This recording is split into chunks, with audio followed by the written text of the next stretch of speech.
কাকা বাবুর প্রত্যাবর্তন, ক্র্যাচ হাতে মার কাটারি অ্যাকশন নিয়ে আবারও রাজা রায়চৌধুরী ফিরছেন পর্দায়। আসতে একটু দেরি হলো ঠিকই, কিন্তু এই আগ্রহটা, এই অপেক্ষার আগ্রহটাও কিন্তু বেশ এক্সাইটিং। আমাদের সঙ্গে রয়েছেন পর্দার প্রিয় কাকাবাবু, ইন্ডাস্ট্রি প্রসেনজিৎ চট্টোপাধ্যায়, আর আমার প্রিয় বোম্বাদা। বোম্বাদা, কেমন আছো আগে জানি? খুব ভালো, নাইস। এবং খুব ভালো একটা সময়, কারণ এই শীতের সময় সরস্বতী পুজো এবং বাচ্চাদের নিয়ে সময় কাটাচ্ছে অনেকটা। কারণ আমাদের কাকাবাবু সিরিজের বিজয়নগরের হিরে রিলিজ করছে ঠিক সরস্বতী পুজোর দিন, এবং আমরা বেশ কিছু বাচ্চাদের স্কুলে গেছি এর মধ্যে, and really feeling good about it. এটা একটা আলাদা মজা একটা। এবারের অভিযান বিজয়নগরের হিরে কতটা সাহসী সেই অভিযান? দেখো, বিজয়নগরের হিরে এমনি আমি বলি যে যারা কাকাবুর ফ্যান, যারা পড়েছেন বিশেষ করে, তারা জানেন যে সুনীলদার প্রথম পাঁচটার অন্যতম একটা লেখা। এবং আমরা এর আগে যে তিনটে করেছি ছবি, তিনটেই আমাদের ইন্ডিয়ার বাইরে শুট করা হয়েছিল, এবং ওই ছবিগুলোর কি বলবো, প্রেজেন্টেশনটা আলাদা। বিজয়নগরের হিরের মধ্যে অনেক বেশি অ্যাডভেঞ্চার, অনেক বেশি থ্রিল, এবং গল্পটা খুব স্ট্রং। তো আমাদের কাছে এই জন্য বিজয়নগরের হিরে বাঁচা। এবং আর কোনো গল্প বিদেশে নেই, যে কারণে বিদেশের জন্য কাকাবাবু নন, কাকাবাবু তো সারা ভারতবর্ষের নানান জায়গাকে এক্সপ্লোর করেছেন। আমাদের সবার মনে হয়েছে অনেক পড়াশোনা করেছে, একটা স্ক্রিপ্ট লেখাও হয়ে গেছিল, সেটাকেও আটকে রেখে আমরা আবার এটাকে স্ক্রিপ্ট লিখলাম। 2-2.5 বছর লেগেছিল যে এইটা বোধহয় একটা গল্প যেটা কাকাবাবু সন্তু তো আছেই, তার সঙ্গে তুমি দেখবে এটাতে আমরা জোজো ফিরিয়ে এনেছি, এটাতে আমরা বিপি শর্মা, যেটা যিনি মেন্টর ছিলেন কাকাবাবু, তাকে ফিরিয়ে আনা। এবং এই এই ছবিটা দেখলে বা তোমার টিজার দেখে মনে হবে যে এটা না শুধু ক্যানভাস নয়, বা এটার মধ্যে একটা গল্প আছে। বেশ বাংলা যেরকম বই পড়তে আমাদের লাগতো, সেরকমই একটা ছবিকে আমরা আনার চেষ্টা করেছি। এবং কাকাবাবু, এই কাকাবাবুটা আমার মনে হয় মানুষ গল্পের সাথে এগোবে, মানে গল্পটাকে নিয়ে যারা গল্পটা পড়েছেন বেশি করে তাদের ভালো লাগবে। আচ্ছা, মগজের কেরামতি কতটা দেখাতে হলো এবার? কাকাবাবুর তো মগজ চলে নানান রকম ভাবে। ওনার তো সুবিধা আছে যে ওনার মগজটাও চলে, সাহসটাও চলে। তো ইনি কোনো দিকেই ওনার কোনো এফেক্ট হয় না, সবসময় হাসি, সবসময় একটা মজা, একটা প্রচন্ড টেনশনের মুখে দাঁড়িয়েও তিনি ওয়েট করেন, লেগ পুল করেন মানুষের, বিশেষ করে সন্তু, এখন আবার জোজো অ্যাড হয়েছে। কিন্তু হ্যাঁ, এখানে মজাও আছে, এর সঙ্গে কিছুটা সাইন্টিফিক কিছু কিছু জিনিস আছে যেটা কাকাবুর মাথা থেকেই বেরোয়। কারণ অসম্ভব বেশি পড়াশোনা আর অসম্ভব জ্ঞান দেন কাকাবু সবাইকে। তা আমি এই কাকাবু করতে গিয়ে দেখেছি, মানে একসঙ্গে 3 পাতা 4 পাতা কথা বলে যাচ্ছে, প্রচুর ইতিহাস নিয়ে কথা বলে যাচ্ছে। কিন্তু আসলে এই ইতিহাসগুলো যদি তুমি ফেলুদাও দেখো বা কাকাবাবু দেখো, এইগুলো এই পণ্ডিত মানুষগুলো যারা বই লিখেছেন তারা এমন ভাবে আনতেন যে এখন উইকিপিডিয়া হয়েছে, এখন আমাদের গুগল হয়েছে, এই বইগুলো পড়ে কিন্তু মানুষজন ইতিহাসের নানান রকম কথা জানতে পারতেন।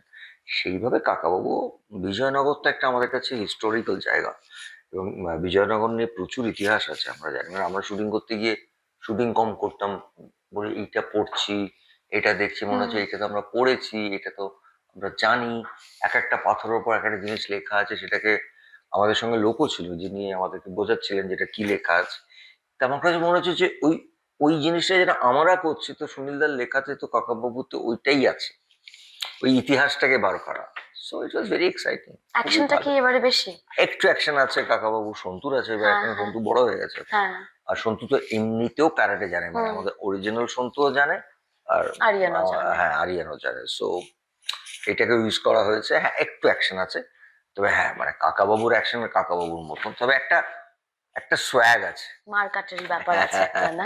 আচ্ছা, এখানে তো একটা হীরের সন্ধান। মুবাদা, যদি ব্যক্তিগত জীবনে তোমাকে কিছু সন্ধান করতে দেওয়া হয়, কিসের সন্ধান তুমি করবে? দেখো, আমার ব্যক্তিগত জীবনের সন্ধান কোনোদিন শেষ হয় না, জানো তো। আমরা আমরা এমনই, আমরা যেহেতু মানুষ, আমরা একটা জিনিস ভাবি যে এটা পেলে ভালো হয়, তবে যখন এটা পেয়ে যাই তখন আর একটা কিছু করার কথা ভাবি। আমার ব্যক্তিগত জীবনে আমার কাছে সব থেকে বড় সন্ধান হচ্ছে টু বি, অর মেবি কেউ একটা বলবো না, to be very honest and good man.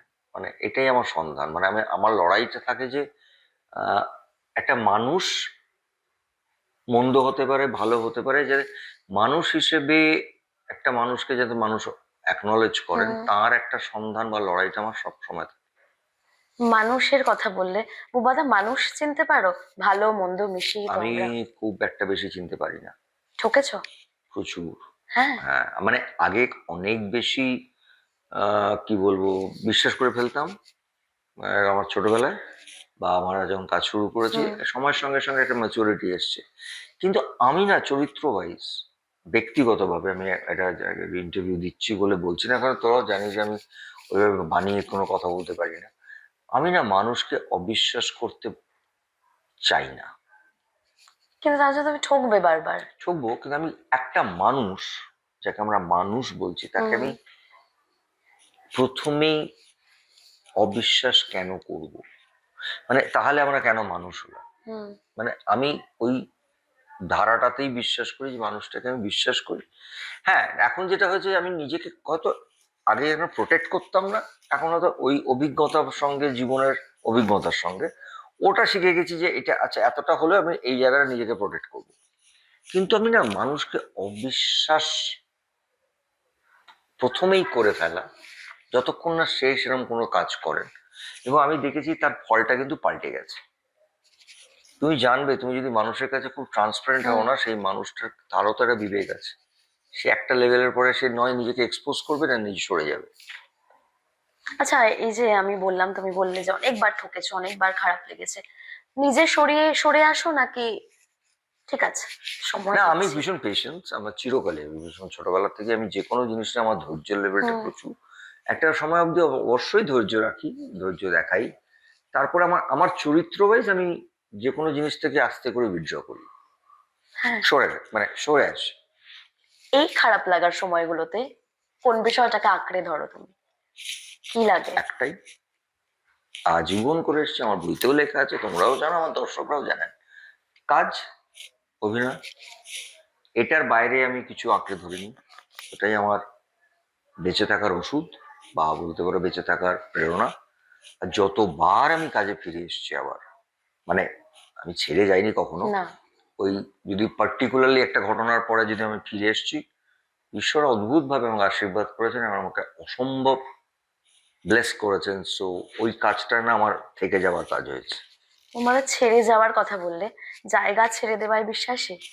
একের পর এক এক একজন আসছে। দেখো, জায়গা ছাড়া না, একটা না, তুমি জানবে যে এটা হিস্টোরিক্যাল বলি বা সায়েন্টিফিক্যালি বলি, এটা একটা নিয়ম।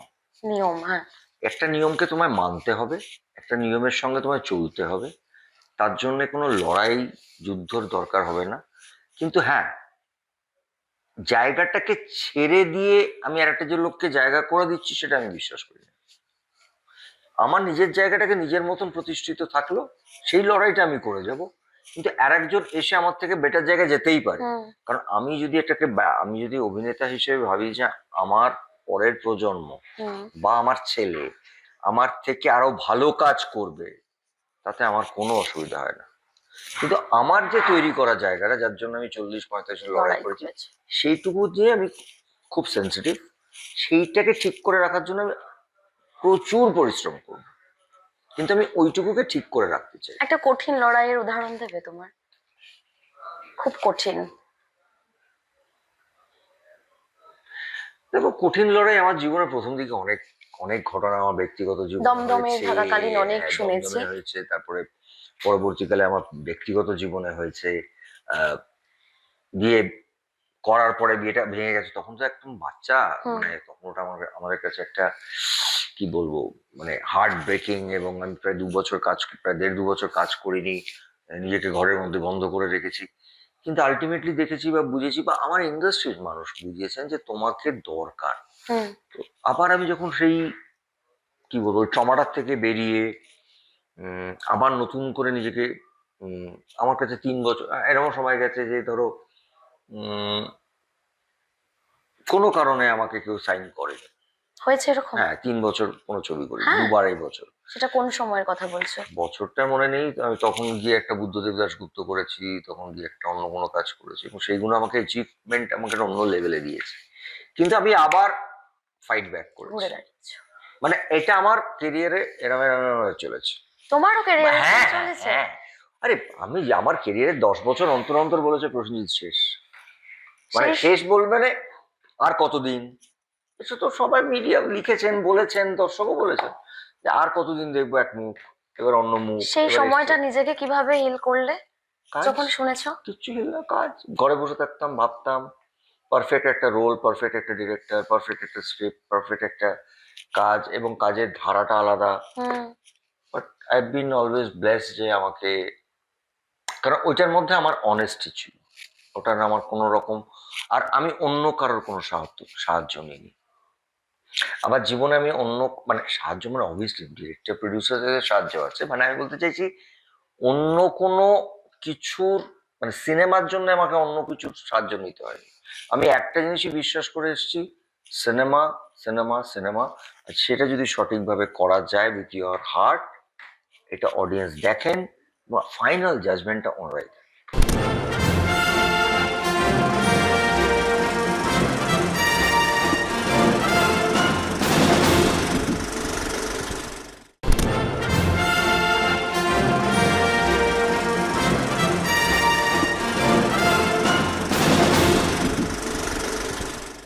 ইমোশনাল বুম্বাদা। ভীষণ ইমোশনাল। ইমোশনাল। হ্যাঁ। আমি মানুষ হিসেবে খুব ইমোশনাল। যাক, বুম্বাদা, একটু আগে আমার দীপক দার সঙ্গেও কথা হচ্ছিল এই ছবিতেও 30 বছর পর তোমরা একসঙ্গে। তোমাদের বোধহয় সম্প্রতি একটা ফোন আলাপ হয়েছে যে ইন্ডাস্ট্রির কি অবস্থা। বুম্বাদা, এরকম মনে হয় যে এমন কিছু একটা ধামাকাদার কিছু একটা গল্প কিংবা কোনো একটা পেয়ার, সেটা যে কেউ হতে পারে, তোমার কি মনে হয় যে যেটা আসলে ইন্ডাস্ট্রি আবার ঘুরে দাঁড়াবে, হল ভেঙে যাবে? দেখো, ওরকম ভাবে হল ভেঙে যাবে এটা আমি বলতে পারবো না, দর্শকদের আগমন। তবে দেখো আমাদের এখানে অনেকে অনেক কিছু বলেন, বাট আমার কোথাও মনে হয় যে আমি একটা সত্যি কথা বলছি যে হল ভাঙবে কিনা জানি না, তবে একটা ছবি আমি সত্যি করতে চাই, রঞ্জিত দা, আমি আর চিরঞ্জিত দা, মানে একটা পুরো সোয়াগ মার্ক একটা ছবি করতে চাই। আর দীপক দাকে আমি খুবই শ্রদ্ধা করি, আমরা অ্যাজ এ ডিরেক্টর খুব শ্রদ্ধা করি, খুব ভালো ভালো ছবি বানিয়েছেন। ওই আসলে এই ক্যালকুলেশনটা না শুধুমাত্র, এটা পুরোটা ডিপেন্ড করে স্ক্রিপ্টটার উপরে, গল্পটার উপর, ডিরেক্টরের উপরে, এবং একটা প্রপার কাস্টিং এর উপরে। এবং আমি বলছি তো, আমি, তাপস, দীপক দা, আমরা একসাথেই কত ছবি করেছি, রঞ্জিত দা। তো আমরা আগে 3-4 জনে মিলে একসঙ্গে ছবিগুলো তো বাম্পার বাম্পার ভাবে চলতো। আমি দীপক দা কত বড় বড় হিট দিয়েছি। তো মানে এরম ধরনের কম্বিনেশন হলে খুব ভালো হয়। মানে ধরো আমি যদি একটা ছবি ভাবি, এটা একটা কম্বিনেশন, রঞ্জিত দা, আমি, দীপক দা, একটা কম্বিনেশন। একটা কম্বিনেশন হতে পারে আমি, দেব, জিৎ, আমি যেটা বারবার বলি, এটা একটা আলাদা একটা জায়গা দেবে, মানে হয় না যে, সো এরম ধরনের কম্বিনেশন হওয়া উচিত। হবে কি হবে না আমি জানি। যদি কোনো অভিনেত্রীর কথা বলি, তুমি কার সঙ্গে ফিরতে চাও?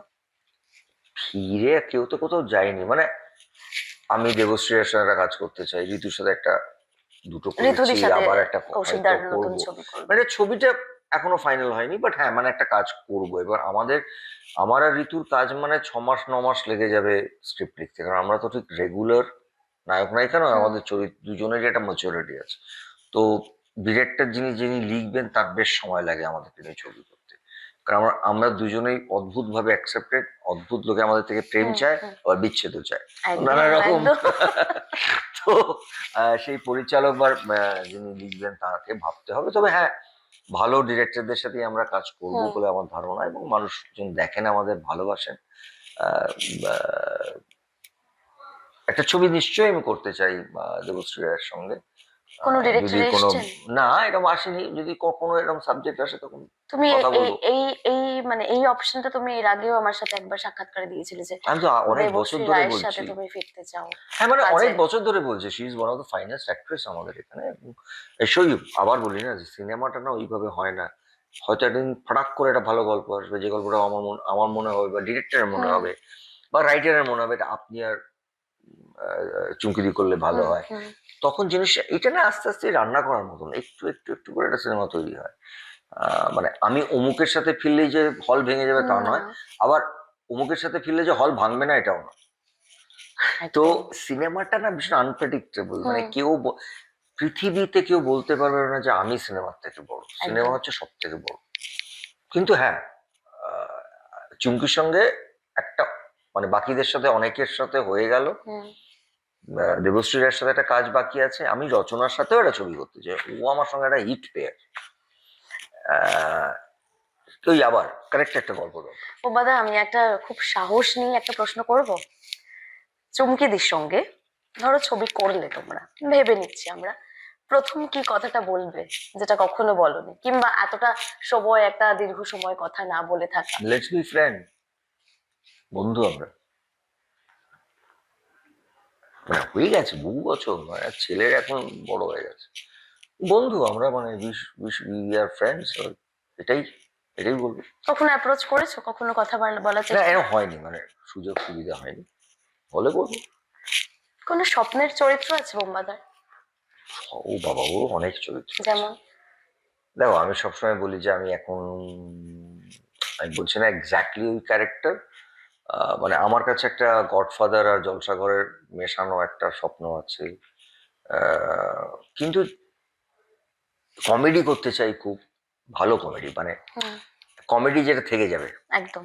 আমি কাল না পরশুই কার সঙ্গে একটা কথা বলছিলাম যে, মানে উত্তম জেঠুর অভিনেতা হিসেবে তার যে বিভিন্ন জায়গাগুলো আমি এগুলো শেখার চেষ্টা করি, যে উফ কিরম করেছিলেন বাঘবন্দির খেলা, একটা ওরকম রোমান্টিক হিরো থাকে, কিরম ওরা গ্রিডি মনে হয়েছিল যে বাচ্চাদের প্লেট থেকে মাছ নিয়ে খাচ্ছে। হুম।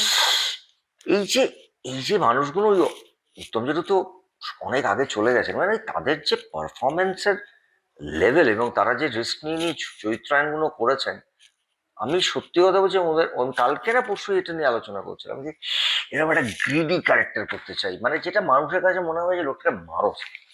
তো হ্যাঁ, মানে এই জন্য, মানে হ্যাঁ এরকম রিস্ক নেওয়ার কথা একটা রিস্ক বললে, আমার আমার আমার যেমন অভিনেতা হিসেবে রিস্ক আমার আমার যেমন আমি যেমন যেরকম ভাবে নিয়েছি, আমার মনে হয় না ভারতবর্ষের আমাদের মতন কমার্শিয়াল হিরোরা আজ অব্দি কেউ এরকম নিয়েছে। কোন তুমি আমাকে একটা চরিত্রটা নাম রিস্ক? বলে দাও। তুমি একটা বলো এই মনের চরিত্র। মানুষ বলো, 22শে শ্রাবণ বলো, জাতিস্বরে ন্যাড়া হয়ে সুপার গেছি, সাকসেস সেগুলো। হ্যাঁ। কিন্তু আমি বলি রিস্ক বলো না। আমি যখন একটা 110 বছরের রোল করছি, তখন লোকে বলছিল আপনাকে আর কোনোদিন ছবি থেকে কাস্ট করবে না। এরকম কথা শুনতে হয়েছে। মনের মানুষের মাথা ন্যাড়া করে হুম। নিয়েছি, চুল সেই ছবিটা আজীবন থেকে যাবে। আজীবন থেকে। 22শে শ্রাবণ সবাই বলেছিল প্রসেনজিৎ চট্টোপাধ্যায় কারা দেবে, কিন্তু প্রবীর তো একটা কাল্ট চরিত্র একদম। হয়ে গেছে, জাতিস্বরের চরিত্র পাবো। তা আমার সেই অর্থে দেখতে গেলে শেষ পাতাগুলি, হুম। তো আমি যে এই জায়গাগুলো আমি খুব স্বতঃস্ফূর্ত ভাবে করেছি, এবং আমি খুব সেন্স, আমার আমার কাছে সবসময় চোখের সামনে সৌমিত্র চট্টোপাধ্যায় এসছেন বা হুম। মুখ্যমন্ত্রী তো আছেনই, হুম। ছিলেনই, অমিতাভ বচ্চন, তারা কিভাবে নিজেদেরকে ভেঙেছে। খুব কম কমার্শিয়াল হিরোরা একটা, এবং তারাও কিন্তু একটা সার্টেন বয়সের পরে গিয়ে করেছে, আমি কিন্তু এটা অনেক আগের থেকে শুরু করে দিয়েছি, ভাঙাচোরা লড়াইটা, খেলাটা খেলাটা, একদম। আর আমি এটা এনজয় করি। বেশ। বুম্বাদা, একটা রিউমার্স শুনি তোমাকে নিয়ে, তুমি যেটা আজকে উঠেছিলে শুনে। রিউমার নিয়ে আটকে উঠবো কেন বলো তো, মানে রিউমারটা তো আমি জানি এটা রিউমার, রিউমারই, তাই জন্য হ্যাঁ। আমি আটকে উঠি না। কিন্তু এমন একটা, মানে যেটা একটু নাড়া দিয়েছিল যে এটা এটা চলছে।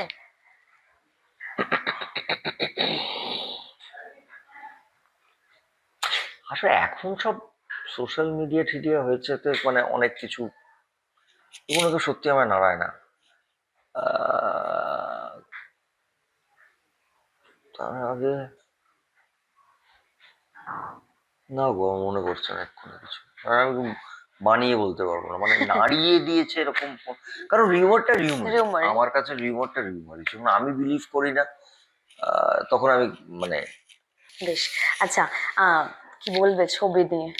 ছবি নিয়ে আমি খুব এক্সাইটেড, এবং আমি না আমাদের এন্টার টিম খুব এক্সাইটেড, কারণ 23শে জানুয়ারি কাকাবাবু বিজয়নগরে ঘিরে খুব সুন্দর একটা সময়, এবং লোকে অপেক্ষা করে থাকেন কাকাবাবুকে দেরিতে দেখার আসছে জন্য, একটু। একটু বেশ গ্যাপে, এবং গ্যাপে আসছে, মানে এটা যে খুব আমরা এই 2.5-3 বছরের গ্যাপটাকেই রাখার চেষ্টা হুম। করি, মানে নভেল এটা হয়তো ওই যে একটু আগে বলছিলাম না যে একটা স্ক্রিপ্ট হয়ে গেছিল, তারপর আমাদের মনে হলো না বিজয়নগরে ঘিরে রাইট ফিল্ম, সব সমস্ত নিয়ে আমরা খুব excited. As usual Indradeep Dasgupta ফাটিয়ে দিয়েছে গানগুলো, গানগুলো অলরেডি ভাইরাল হয়ে গেছে, এবং আমরা বিজয়, মানে আমরা যখনই কাকাবু করি খুব আনন্দ নিয়ে করি, এবং দর্শক আমি দেখেছি ভীষণ আনন্দের আনন্দিনী সঙ্গে দেখেন, এবং ওই বাচ্চারা হয়তো অনেক বাচ্চারাই আছে যারা জানেন না, কিন্তু তাহলেও তাদের বাবা মারা কাকাবু নিয়ে দেখান। এবার সেই বাচ্চারা পরবর্তীকালে বোধহয় কাকাবুকে চিনতে পারে, যারা হয়তো পড়ে ওঠে। তা আমরা খুব এক্সাইটেড 23শে জানুয়ারি সরস্বতী পুজোর দিনে একদম কাকাবু। সরস্বতী পুজোর কথা বলে বুম্বাদা, সরস্বতী পুজোয় মানে ছেলেবেলায় যখন ওই মেয়েদের স্কুলের সামনে কি দাঁড়িয়ে থাকা হতো এসব? হ্যাঁ মানে আমাদের কাছে তো ভ্যালেন্টাইন্স ডে মানে সরস্বতী সরস্বতী পুজো। পুজো খুব স্বাভাবিকভাবেই দাঁড়িয়ে থাকা হতো। এবং শুধু নিজের জন্য যে দাঁড়াতাম তা না, আমার বন্ধু বান্ধবদের জন্য দাঁড়াতে হতো। কারণ ওই প্রপোজ করার দিন টাইপটা, হ্যাঁ মানে অঞ্জলি দিতে গিয়ে, ফুলের মধ্যে ফুল দিতে গিয়ে একটা কিছু দিয়ে দেওয়া, তো এই সবই হয়েছে। সরস্বতী পুজো রিজেক্টেড হয়েছো কারোর থেকে? রিজেকশন পেয়েছো? হ্যাঁ, বাট মানে আমি না আসলে ছোটবেলার থেকে একটু বেশি সেন্সিটিভ। আমি কখনোই ওইভাবে মানে একটা যে প্রপোজ করলাম সে আমার রিজেক্ট করলো এরকম নয়। মানে কাউকে ভালো লেগেছে, পরে দেখেছে তো আমারই গায়ের বন্ধুর সাথে ঘুরছে, তো টাক করে নর্মাল। এটা তো সাংঘাতিক। এইগুলো নর্মাল, এইগুলো নর্মাল। আমার ভালো লাগতে শুরু করেছে, দেখলাম বন্ধুর সাথে মনে হচ্ছে আমার বন্ধুরও সঙ্গে একটা, তখন টাক করে বললাম সরে আসায় বিশ্বাসী বুম্বাদা ছোট থেকে। বেশ, থ্যাংক ইউ সো মাচ বুম্বাদা। থ্যাংক ইউ, খুব ভালো থেকো। তুমিও ভালো থেকো।